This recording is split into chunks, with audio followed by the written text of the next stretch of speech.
美国总统川普就任，随签这行政命令阻挡非法移民。目前已经准备伫咧南部边境增加1500名美军来驻守。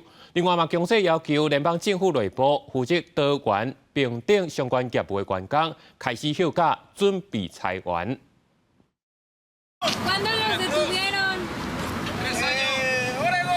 巴利案上百位移民伫咧加州南部边境被赶到墨西哥的提华纳，因为美国总统川普上任的即天就宣布，因为非法移民入侵，国家进入紧急状态，并且签署移民相关行政命令。白宫伫拜三也阁证实，美军将会向墨西哥的边境增派1500位现役军人。 President Trump is sending a very strong message to people around this world. If you are thinking about breaking the laws of the United States of America, you will be returned home, you will be arrested, you will be prosecuted. Do not come. 第一批增派军力包括500位海军陆战队的队员，也有陆军直升机机组人员加情报分析员。因将会加入这礼拜川普就职之前就已经驻守伫边境的2200位现役军人。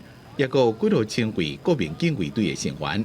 川普伫咧第一任期的时阵，就下令派5200位部队协助确保美国甲墨西哥边境的安全。前总统拜登也北向边境部署现役军人。2024年2月，22岁女学生莱利和一位非法入境美国，而且因为起点内偷摕被通缉的委内瑞拉男性移民杀害。 众议院第2日就以263票对156票通过莱肯莱利法案修正案，也就是要求移民官员拘留有轻微犯罪行为的无证的移民。法案将会送交给川普，将这是会任总统了签的第一条法律。另外，川普反国庆、反多元共赢政策也开始做。美国人事管理局伫拜日向各机构发出备忘录。